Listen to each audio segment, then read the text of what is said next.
Good morning, everyone. My name is Flicker, and today I'm going to be getting my Sky Dailies done.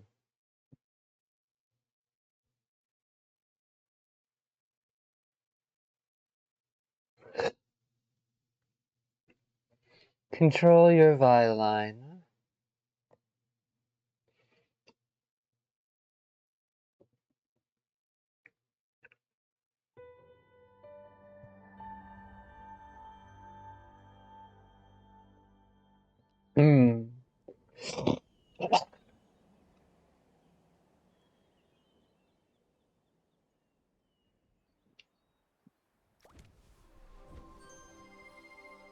I had one hell of a fucking dream. And it was an awesome fucking dream.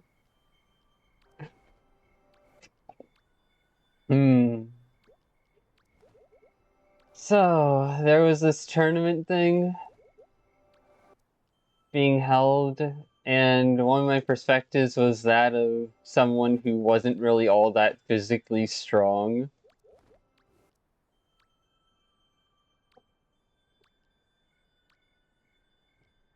Like, sure, they could run around a bit, but they weren't, like, fighting strong. But then, midway through the tournament and through all their efforts, just as they're about to lose hope, they find out the book they've been carrying actually counts as a weapon. And not in the sense of, oh, I can open the pages and just say magic words to do attacks. No. I mean that in the sense of, have you scraped the corners of the book against someone? Have you hit someone with the back of the spine? Have you stamped the ground with the edge of the spine?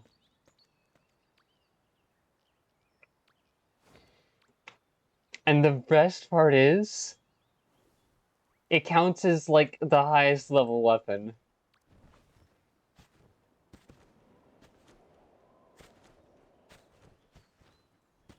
Instead of a book that you're supposed to fucking read, it's a book you wield. Absolutely absurd. Oh, it gets even better. Because then, after, like, winning the major tournament, and Steven, his own, like, father, the protagonist ends up having to do a secondary tournament because of a promise and or contract they made with another creature. Because one of the participants was a dog that was, like, the stand-in champion for another player. And so they had to go for a second round. But it wasn't just up against the dog, it was up against the entire fucking faction. The faction leader, the dog itself, which looked like a golden retriever, but had longer, shaggier hair, I think. Oh. Thorns damage with lightning. And here's the thing. The kid made it to the second round without discovering the book's abilities. And if you stepped outside the combat zone, the area of interest, you were disqualified.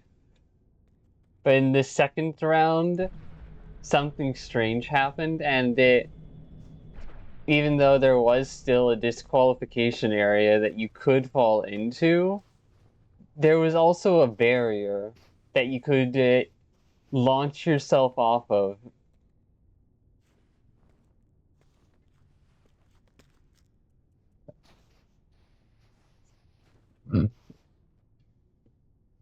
Like a magical barrier that kept you from falling out completely. So if you were able to launch yourself off the wall, you were able to basically make use of a limit to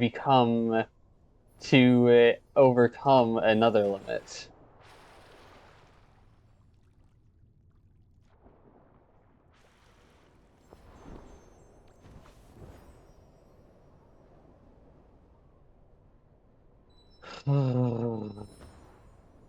In the end, by eliminating everyone using that book,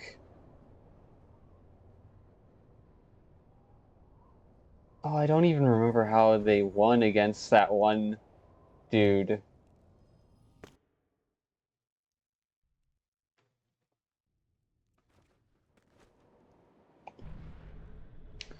But there was a difference in how it was handled, because if you stamped the book on the ground in a certain direction with the edge of the spine, not the flat edge, but the rounded edge, the horseshoe, the extended horseshoe,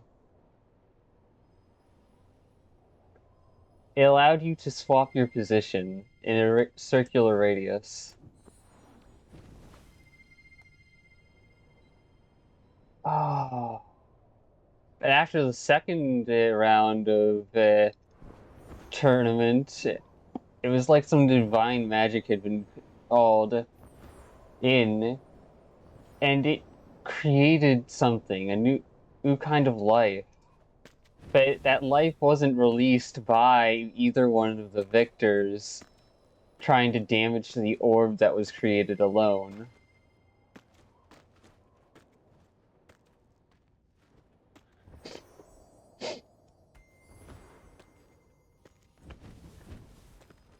It was instead only opened at the last second by, like, the protagonist's friend taking up their tired hand with the book still in it and slamming the book against the, like, celestial orb filled with the dots of color and clarity.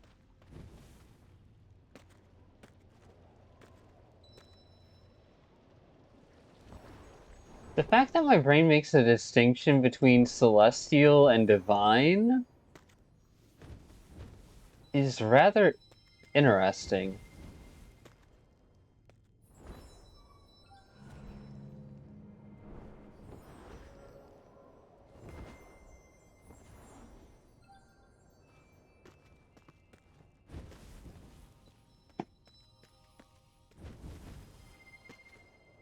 His divine is closer to sanctification, but celestial is closer to the actual root universe.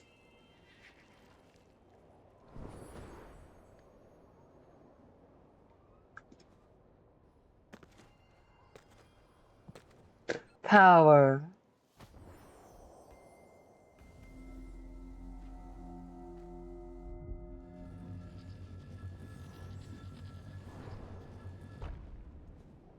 In any case, that was only the first part of the dream. Because after being released from the orb, a new form of life was born. And it took on the shape of orbs at first that had, like, all the powers displayed in the tournament, but individualized down to, like, each one, with some being stronger than others and others being so influential that they actually recreated the field barriers so as to make sure the environment wasn't damaged. Unlike the first tournament where the ground could be damaged, it was like at the second tournament and then afterwards where, hey, oh hey, environmental damage was restricted and or contained for a purpose.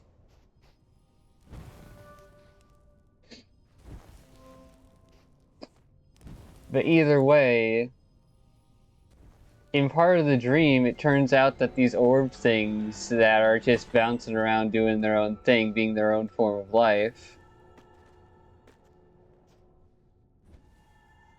are actually able to be held in candle form and burned out or killed by being overused. And they hold their own little funeral ceremony and everything. They eventually have their own little culture. They find out at some point in the dream that they actually live longer by interacting with and sharing with one another.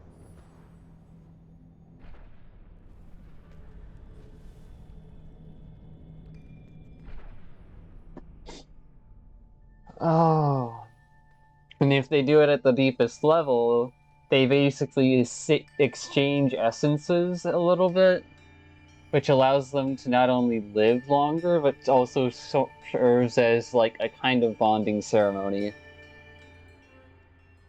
It allows you to mark each other, which then diversifies your energy and it multiplies it instead of simply amplifying it.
Mm.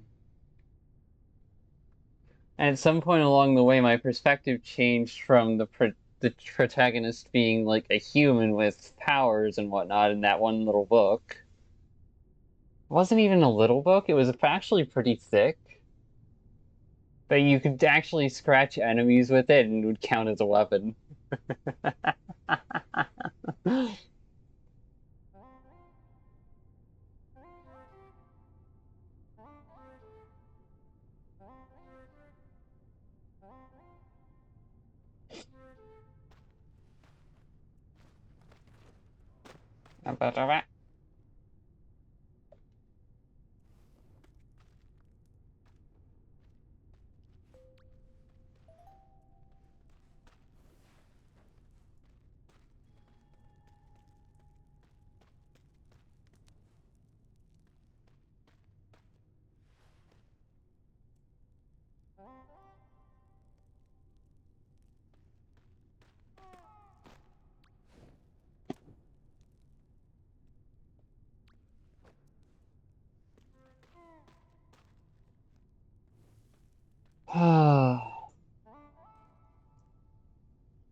And it got into a high school setting with like the usual troublesome group, the non-troublesome group, and then everyone was angry at this one teacher for grouping someone who intruded upon an important event.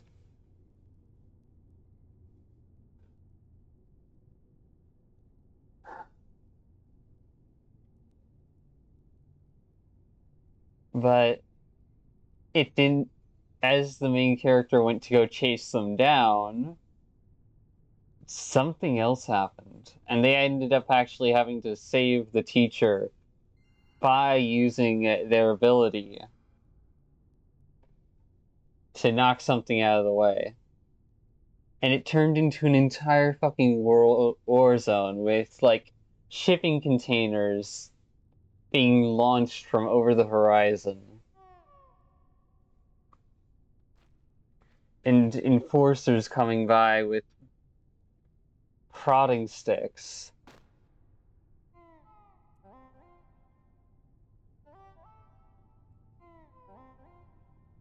Human enforcers clad in armor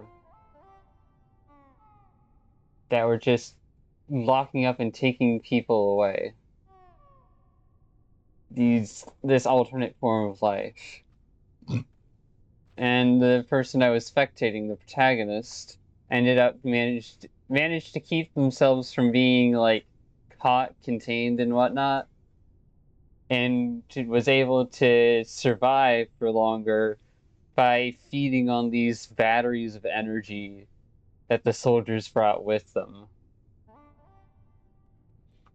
Eventually, they ran into some folks that they couldn't avoid or outfight any longer, and so they, instead of letting themselves be used up or like killed in a sense, they bargained for their own life by saying, "Hey, you don't know anything about the culture of this place, do you?" And lucky for them, the person there, the person in charge of that little group, decided, you know what? Maybe that is important. And so decided to keep it alive and take it with them on the condition that the creature would talk about the culture and how they could actually make it so that way they wouldn't need to be burning through resources quite as fast.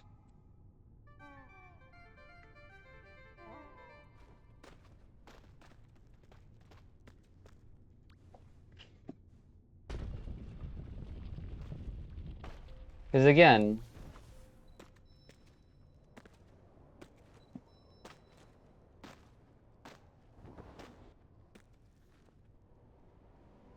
a mark exchange, an essence exchange where two parties marked each other.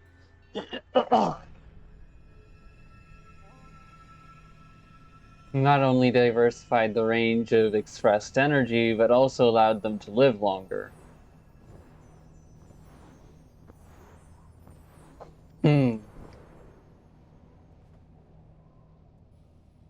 So that all happened until, hey oh hey, on the ride to the place, some giant thing made of, like, abandoned wills and escaped survivors collected that coalesced into a kind of hive mind.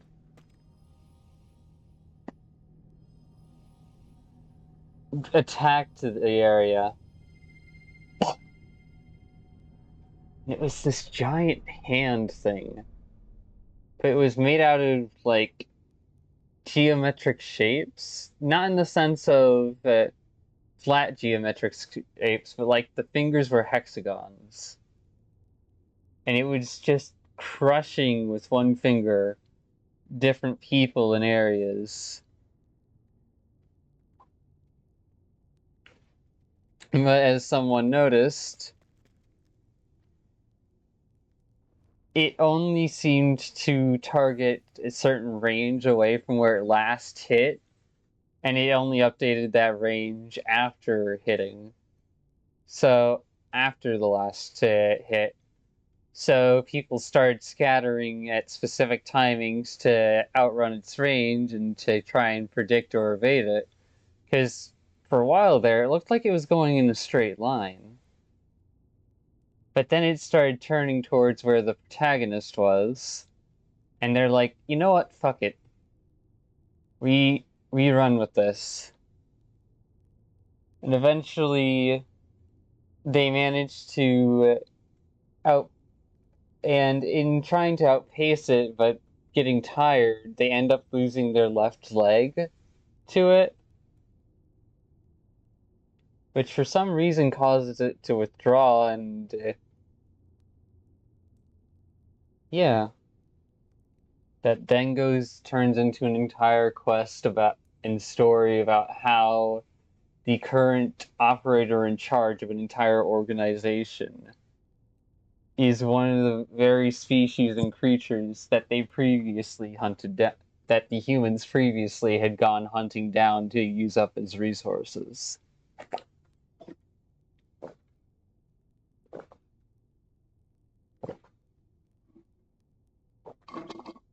Being the only being one of the few unaltered life forms left of that specific species, they were able to bridge the gaps between human needs and desires alongside cultural limits and respect. And the cultural limits respect for life that the giant hand basically symbolized. And we're able to use it, the combination of cultures to bridge the divide and seize authority. Holding things in relative peace, even if it wasn't like a perfect utopia, for a very long time until they eventually passed it on to a successor, who they also marked. In that regard, the ones who were most vulnerable were also the ones who were in charge. Humans could live and navigate the structure and live alongside it, but trying to manipulate the structure was a no-go, because then they would run the risk of burning through everything that they had nearly extinguished in the first run through.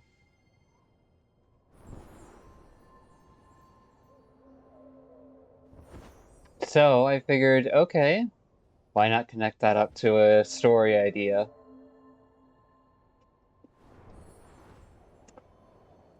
Control your byline.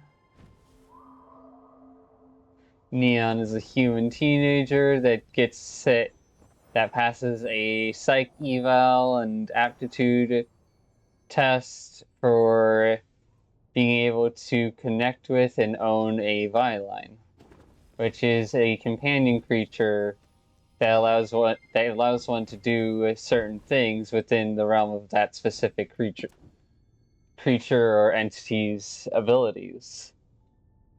However, the ones that Neon is given access to are pretty low level and common ones that aren't seen as very strong or useful.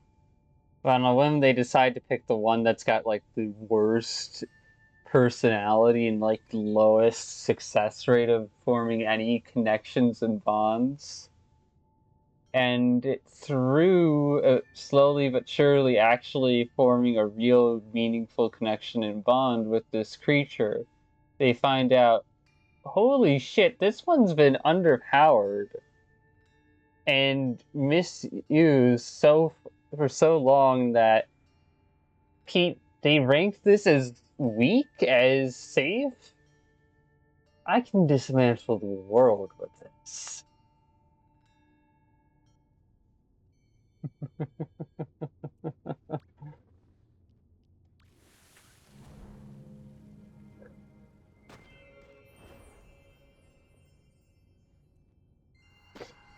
Because by that point in time, the world doesn't operate on vehicles with wheels and technology with chains anymore. It's more cyberpunk and future oriented.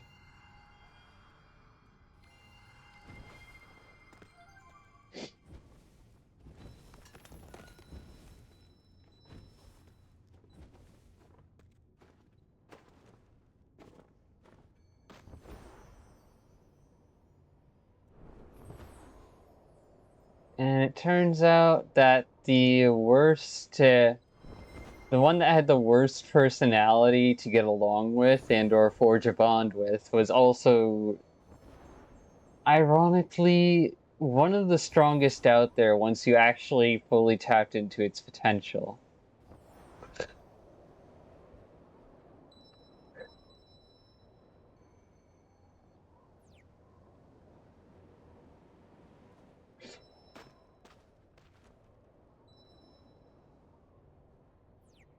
Because its power wasn't just to manipulate chains, its power was that over connections. And if you don't get along with your Viline, then you won't be able to access much of its power.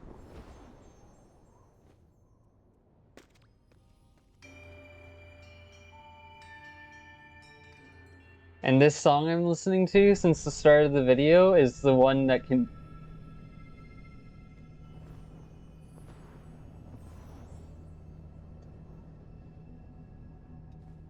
No!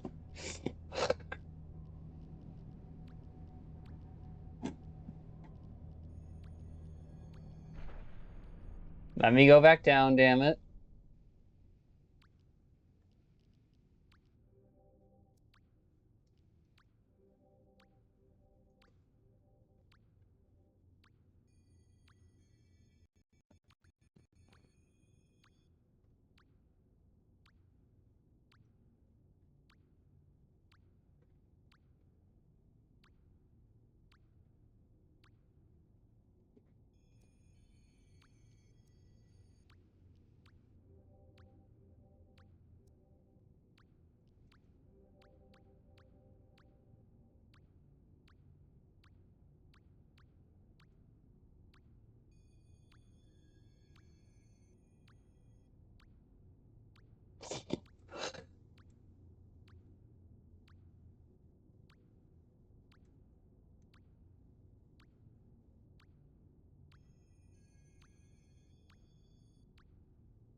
Fucking damn it.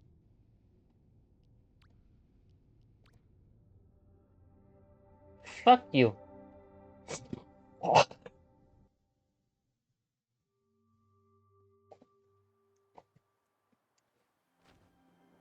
Overdrive. Power. Control your byline.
Well, I'm glad I missed that one up there, because I wouldn't have remembered that, hey oh hey, the one I'm looking for is down here.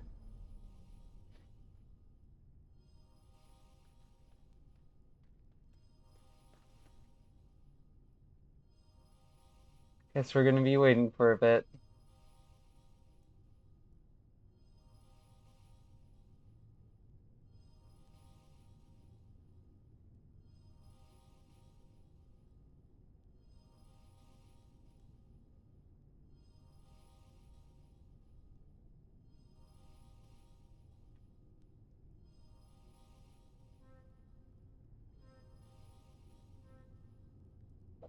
This other species of, like, elemental type creatures, each with their own, like, personalities and distinct expressions. They all eventually grew from being like orbs with stubby arms and legs into being like small people that were shorter than humans but still like decently humanized and proportional with each other.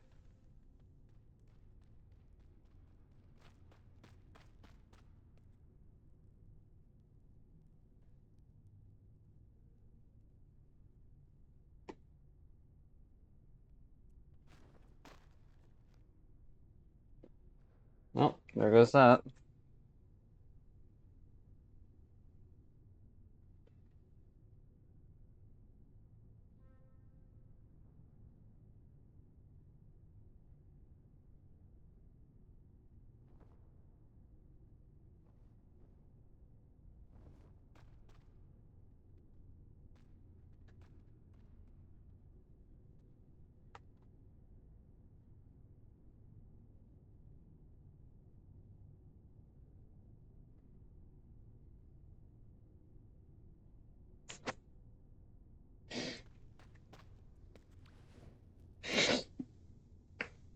Hmm.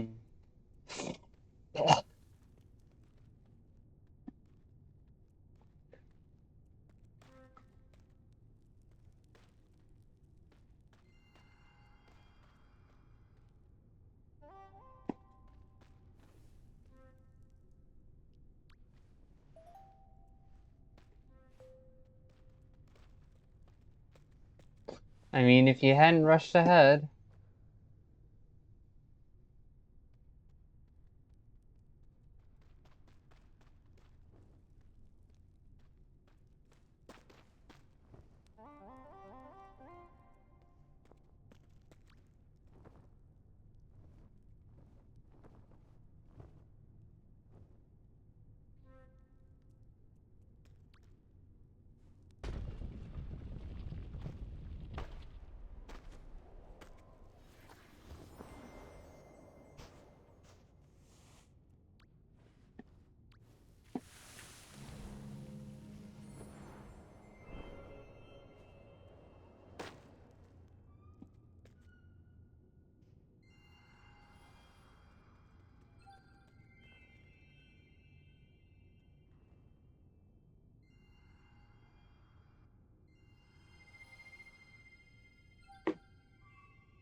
Hmm.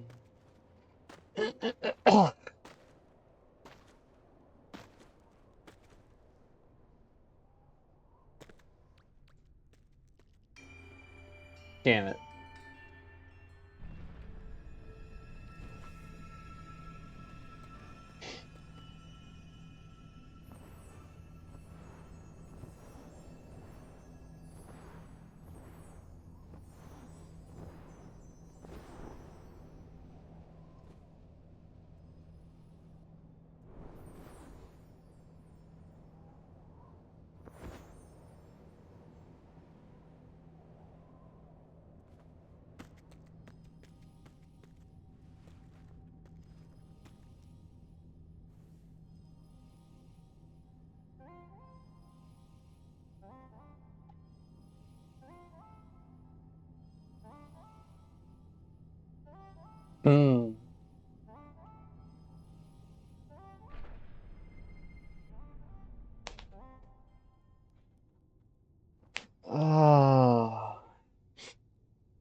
I belong to me even now, even here.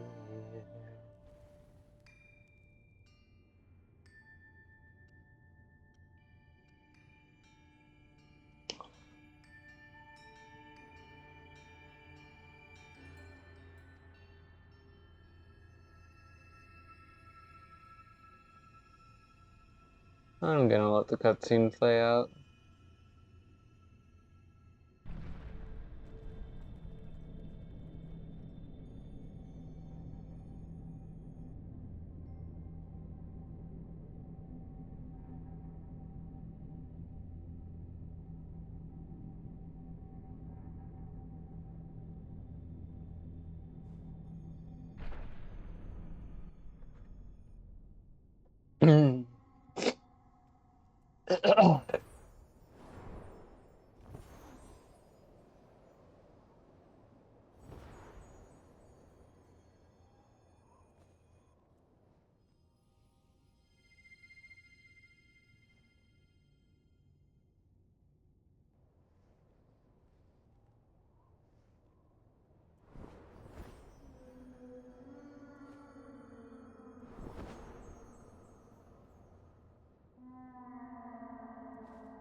Did you really have to jank out like that?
Alright.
Overdrive. Hmm.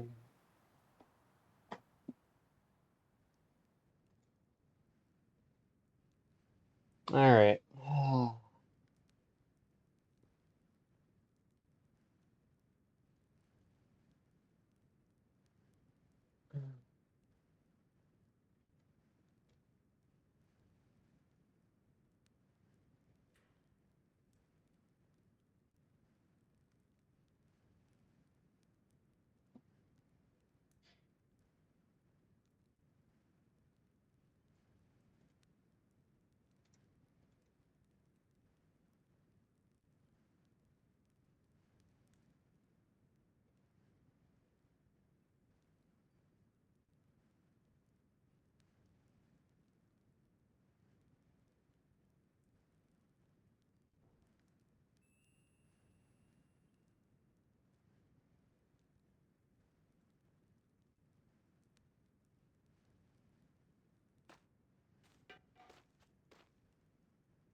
Mm-hmm.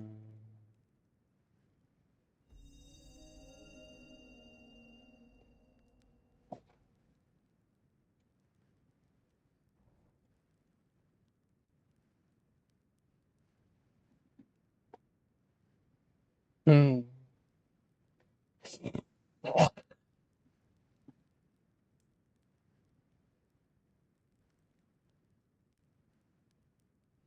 Mhm. Mm.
Mm.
Hmm.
Hmm.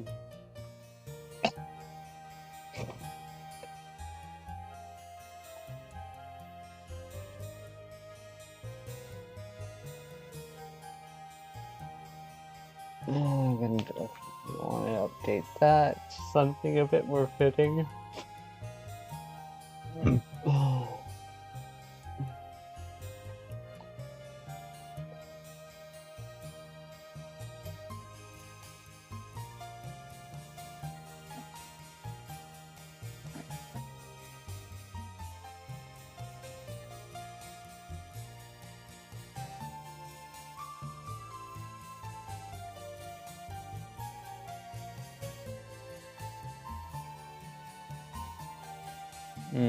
No, celestial magic, not divine.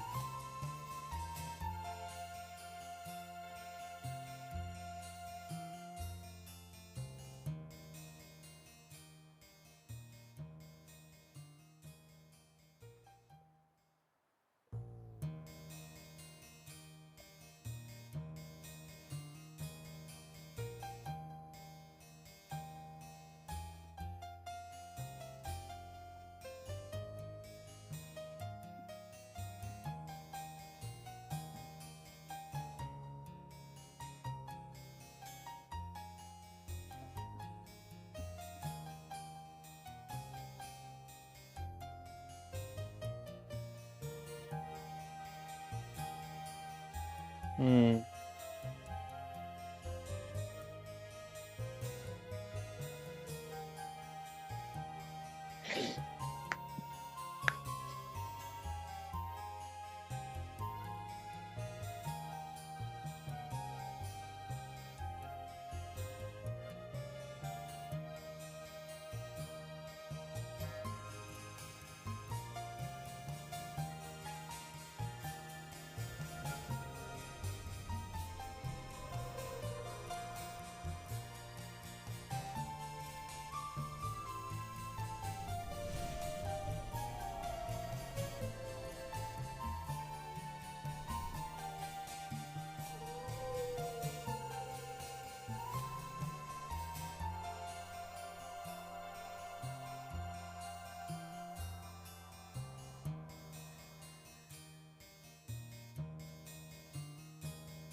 Well, I guess I'm not getting to the store today.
Hmm.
Alright.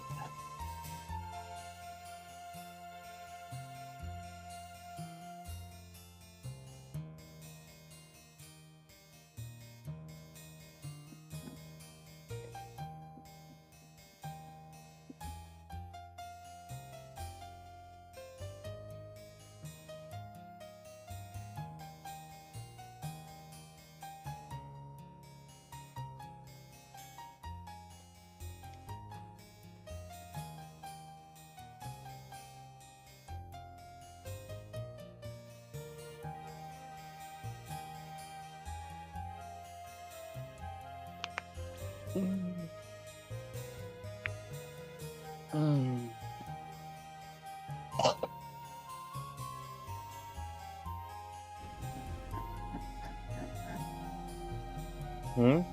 Oh. Awesomeness.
Hello.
What is today's event?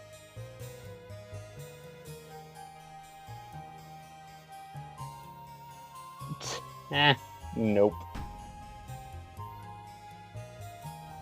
Completed it once, don't want to complete it again.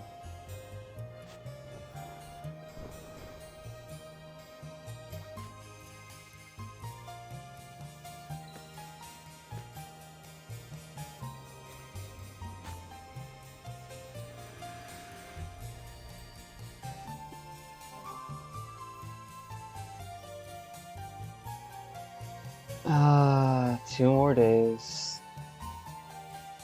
Fucking damn it.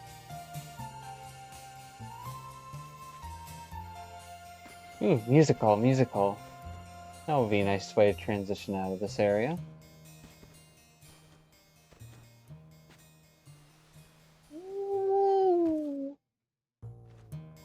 No more spirit festivities. Oh, the game is struggling there, though. It's like, shit, I need to turn all this stuff off!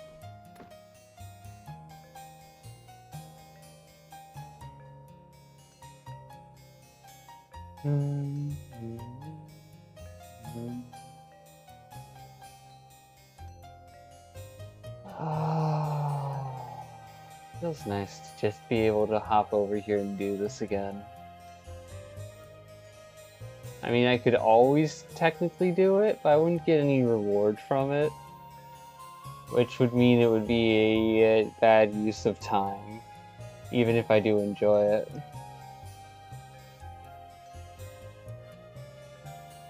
Because let's be real, just doing this for no good reason, doing it for at least some kind of ranking score based on how accurate you are to the notes, hell yes.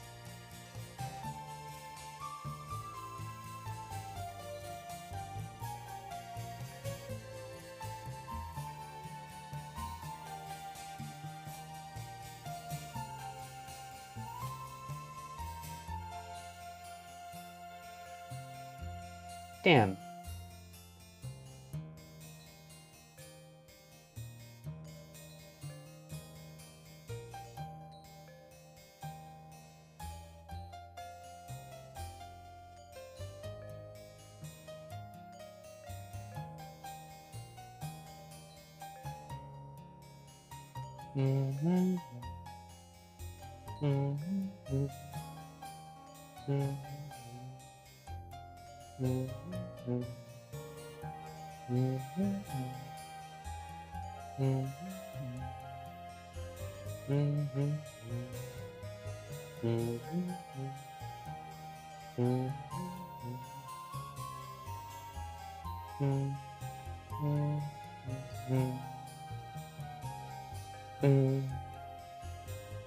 Only missed like 2 notes.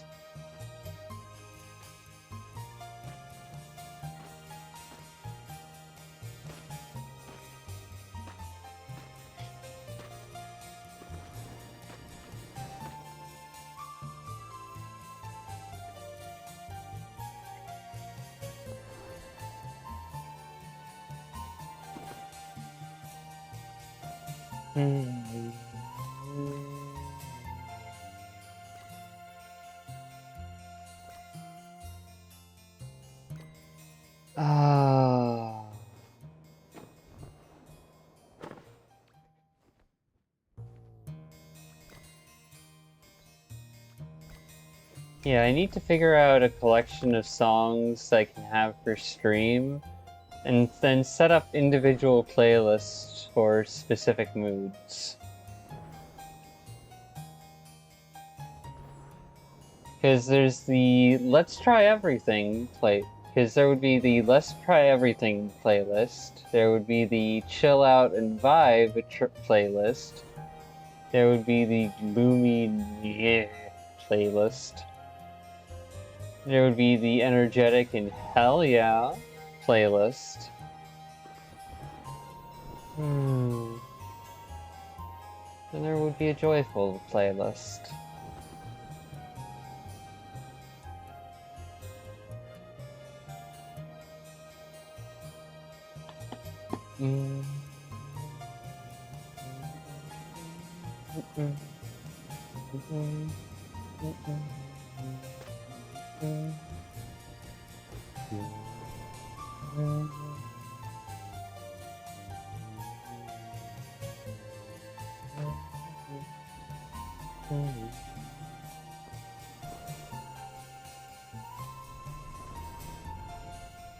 Nah, not making it. All aboard Novellis Rails. Next destination, the stadium. Remember to pack your popcorn and bring your tickets. You're not getting in without them.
Okay, so I'd have to split that up into the emotional grief itself.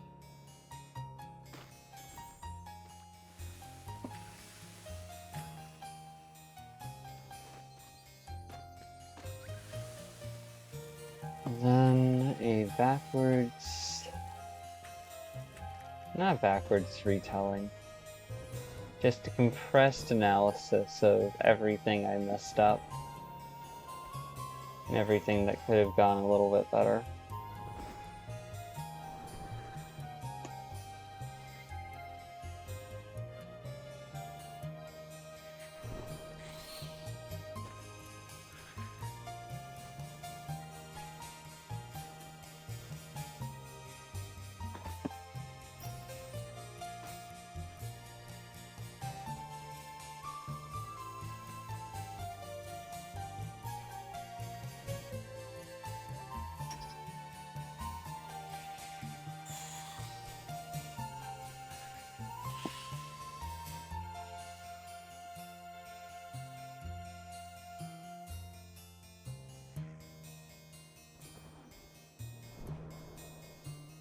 Buddy, could you not have...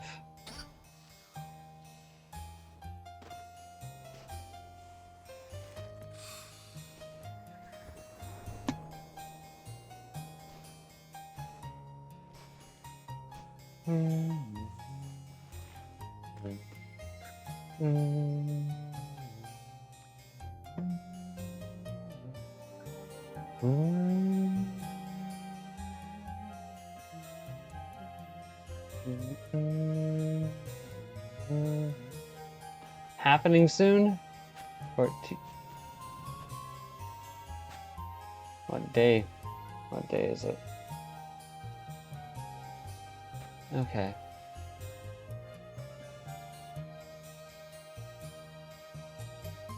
Pacific.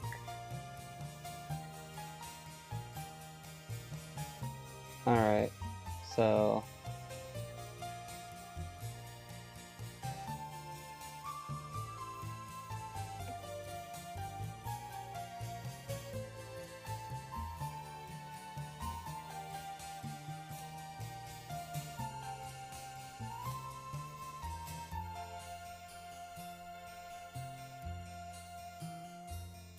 What?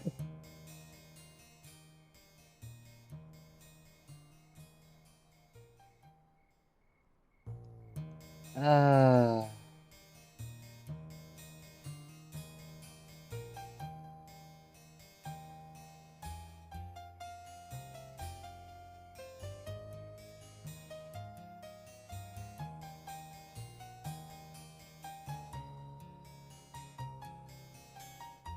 11 p.m.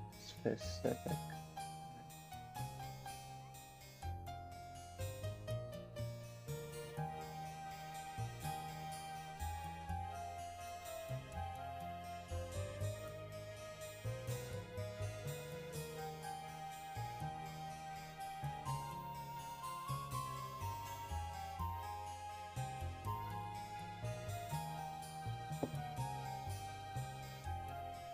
$23.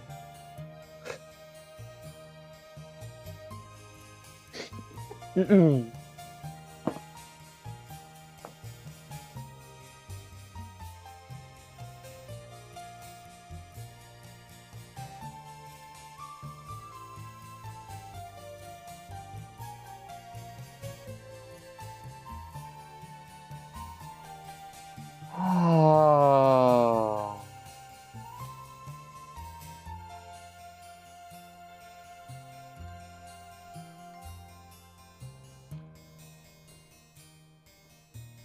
That doesn't help me at all.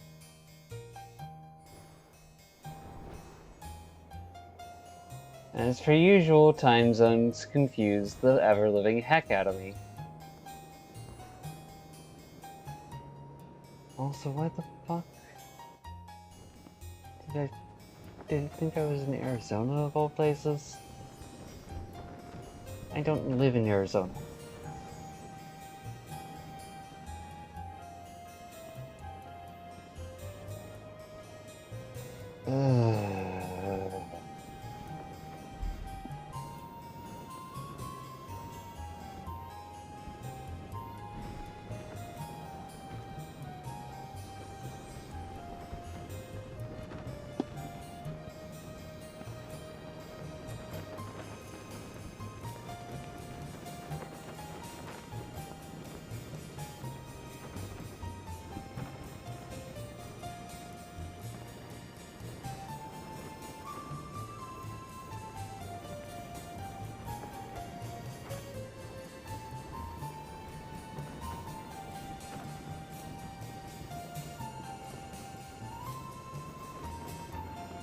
Hmm.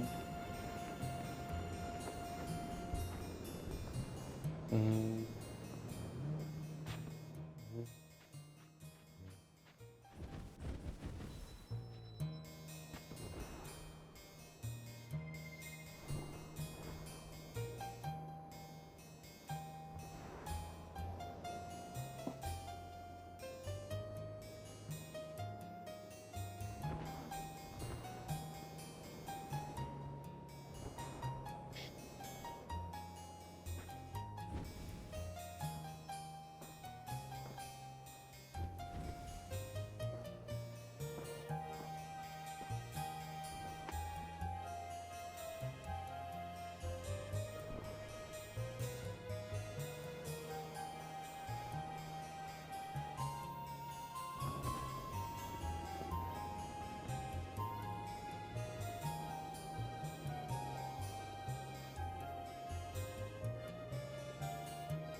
I don't really want to bother with this, but hey, it could make my video shorter, so here we go.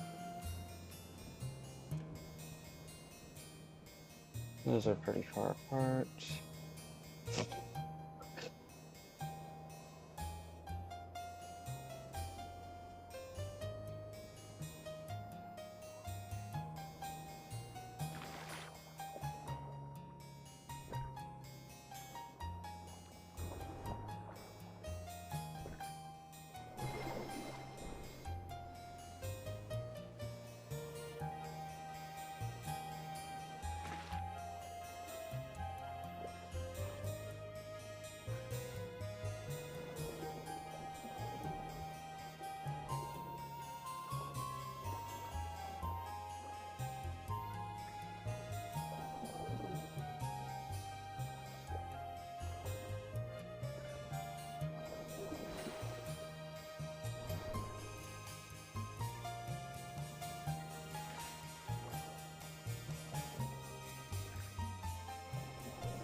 Yoink.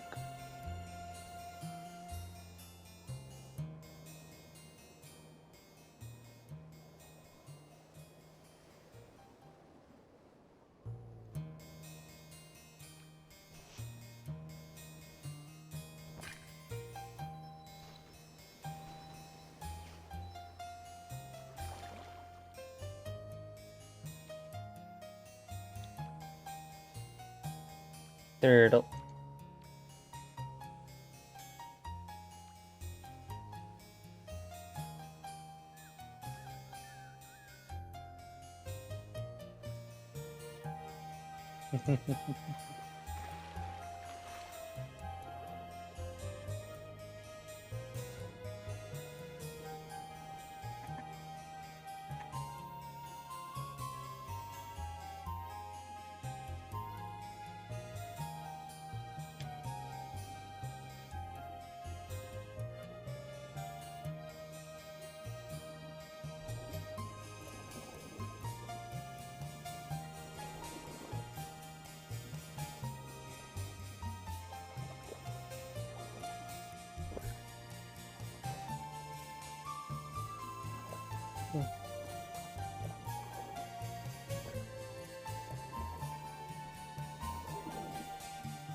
Come on!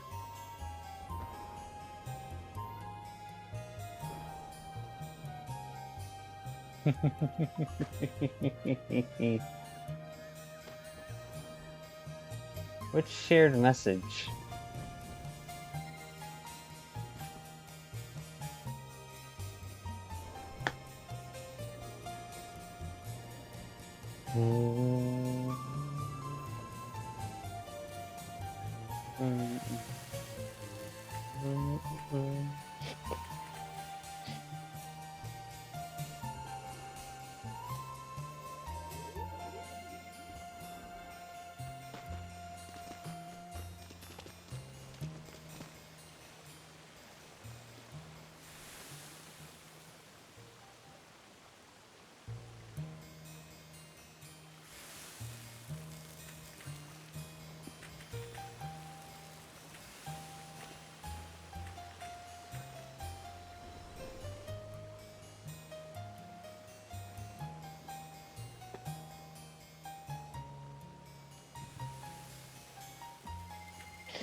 Yeah.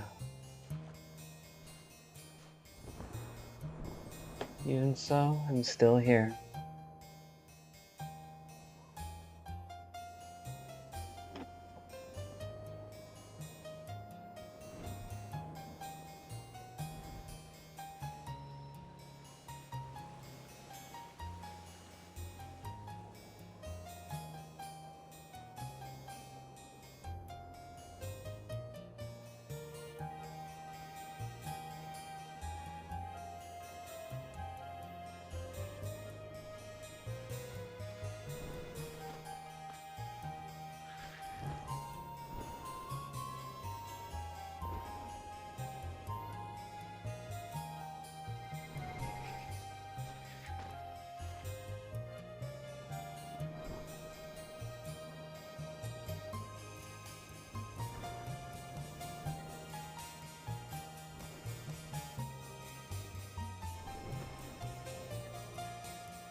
Sure, let's join the festivities and then head to the movie area.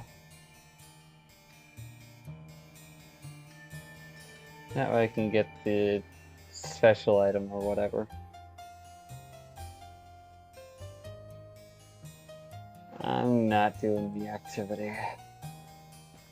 That isn't worth it.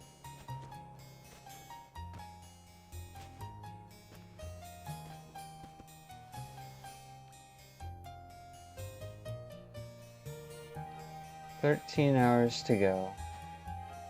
Got it.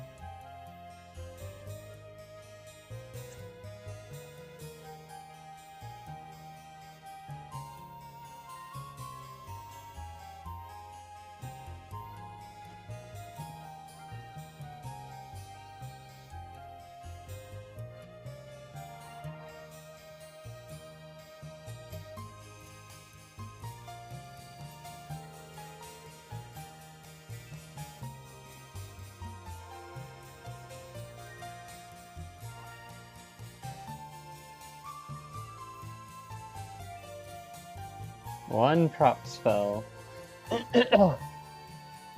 Damn it.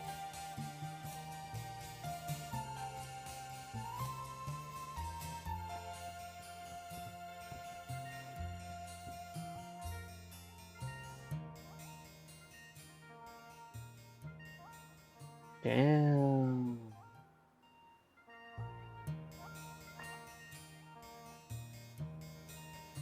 Mm-hmm.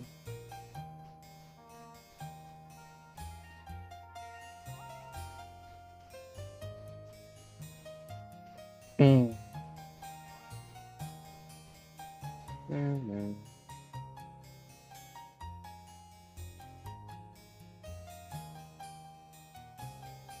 No.